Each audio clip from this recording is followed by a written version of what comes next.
जब से यूक्रेन और रशिया का लड़ाई शुरू हुआ है, तब से एक नाम बहुत ज़्यादा उभर के सामने आ रहा है, नाटो। अब ये नाटो है क्या? और नाटो तो बेसिकली 30 देशों का समूह है, इंक्लूडिंग अमेरिका। अमेरिका ही इसको लीड कर रहा है। लेकिन ये समूह 30 देशों का बनाया क्यों? और ये कब बनाया गया? किस लिए बनाया गया? और इसका मेन पर्पस क्या है? तो बात है उस समय की, जब द्वितीय विश्व युद्ध खत्म हुआ 1945 में। उसके बाद वेस्टर्न यूरोप, जैसे फ्रांस, इटली वगैरह, ऐसी जो बड़ी-बड़ी डेवलप्ड कंट्रीज़ थी, वे कंप्लीटली एग्ज़ॉस्टेड हो गई इकोनॉमिकली। क्यों?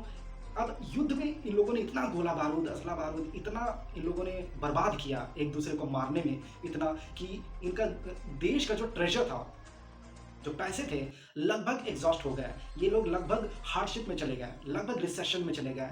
तो इन लोगों ने क्या किया, उसको थोड़ा न्यूट्रलाइज़ करने के लिए इन लोगों ने अपनी आर्मी को कम कर दिया। थल सेना, जल सेना, वायु सेना, सब फील्ड में इन लोगों ने आर्मी की संख्या घटा दी, जिससे थोड़े से एक्सपेंसेस मैनेज हो सके।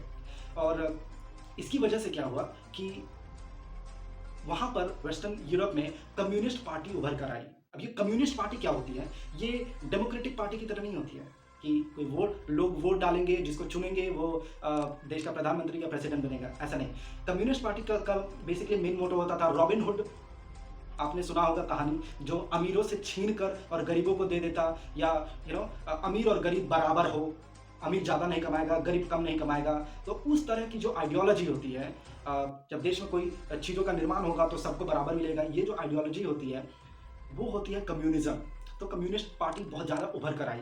और जहाँ 1945 में जब युद्ध खत्म हुआ, वेस्टर्न कंट्रीज़ बर्बाद लगभग हो गई, वहीं पर सोवियत यूनियन, जो कि अमेरिका से भी काफ़ी बड़ा था उस समय, बहुत बड़ा, ह्यूज, बहुत सारे देशों का समावेश था। सोवियत यूनियन वहीं पर एक डोमिनेटिंग कंट्री सेंट्रल एशिया और ईस्ट एशिया में उभर कर आई। अब इतनी पावरफुल बन गई सोवियत यूनियन, जो कि खुद एक कम्युनिज़्म को बढ़ावा दे रही थी।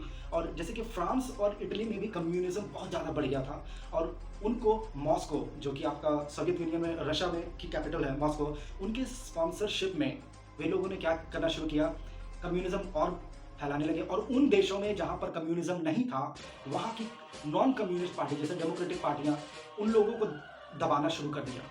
इसकी वजह से कम्युनिज़्म आगे बढ़ता गया और नॉन कम्युनिज़्म घटता गया। ये होता गया, और सोवियत यूनियन एक बहुत ही पावरफुल कंट्री के तौर पे आने लगा, और इसका दबदबा बढ़ने लगा। ईस्टर्न यूरोप में था। और हुआ यूँ कि जब कम्युनिज़्म उभर कर आने लगा, तो ईस्ट और वेस्ट 2 गुटों में बँट गया, खास करके जर्मनी को लेकर के। अब ये जर्मनी जो थी, वो 2 हिस्सों में, एक तो सोवियत यूनियन और एक दूसरा जो है वेस्टर्न कंट्रीज़ जो है इसको रूल कर रही थी। बेसिकली ये 2 हिस्सों में बँटा हुआ था जर्मनी। और इन्हीं सब चीज़ों को ध्यान में रखते हुए अमेरिका ने एक प्लान बनाया कि एक ऐसा ग्रुप, ऐसी पार्टी बनाते हैं जिसमें हम ज़्यादा से ज़्यादा संख्या में पार्टियों को मिलाते हैं, ताकि हम सोवियत यूनियन का मुकाबला कर सकें। क्योंकि सोवियत यूनियन बहुत बड़ा था, बहुत बहुत छोटे-छोटे देशों का, जैसे यूक्रेन भी पहले आपका सोवियत यूनियन में ही था, है ना?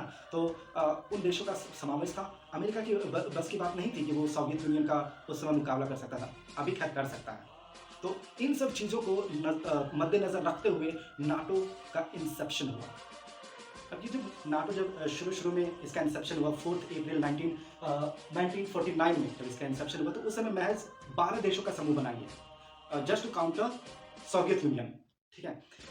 लेकिन ये धीरे-धीरे ओवर द इयर्स अभी तक टोटल 30 देशों का समूह हो गया है। मतलब 1-1, 2-2 देश जुड़ते गए हैं। अब इनका मेन पर्पस क्या था?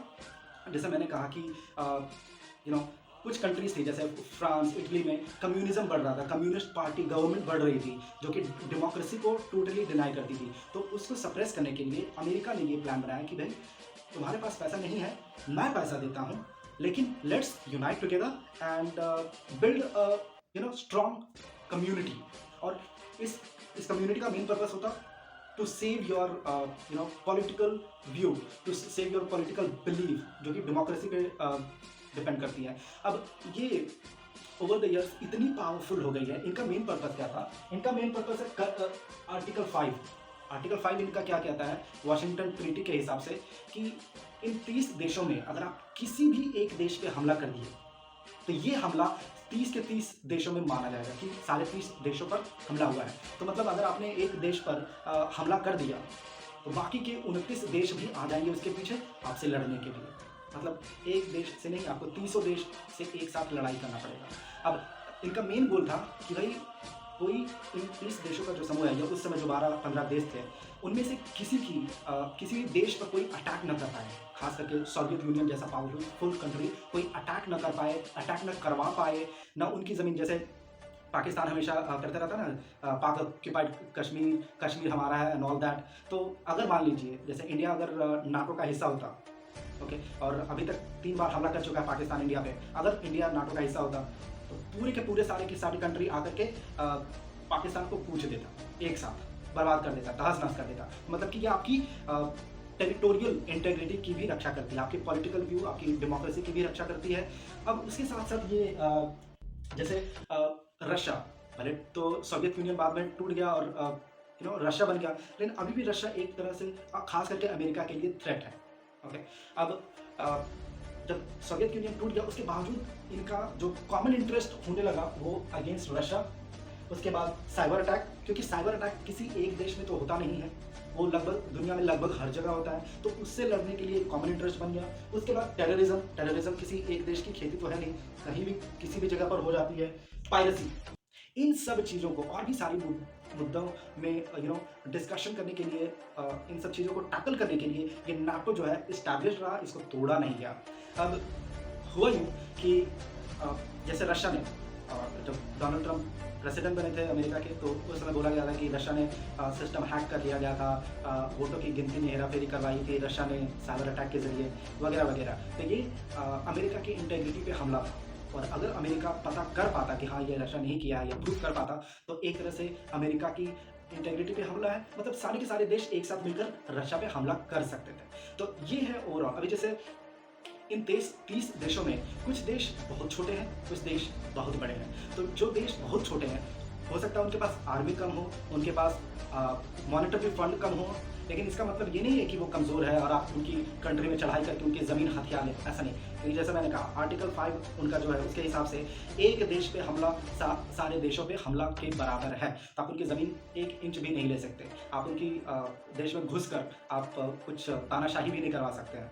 बेसिकली ये नाटो उनकी पॉलिटिकल व्यू को, उनकी इंटेग्रिटी को, इनकी तो रक्षा करती ही है। उसके अलावा इनका एक और कॉमन इंटरेस्ट है, क्योंकि ये नाटो, क्योंकि ये 30 देशों का समूह बन गया है, तो क्यों ना एक दूसरे की क्राइसिस के टाइम पे मदद की जाए। जैसे कि 2008 में अमेरिका में हुआ था रिसेशन, ऐसा ही कोई अगर किसी देश में रिसेशन आ जाए, भूखमरी आ जाए, भूकंप आ जाए, तो बाकी सारे के सारे देश उनकी मदद के लिए आ जाएंगे। तो ये सारे कुछ कॉमन इंटरेस्ट है जिसकी बुनियाद पे ये नाटो टिका हुआ है।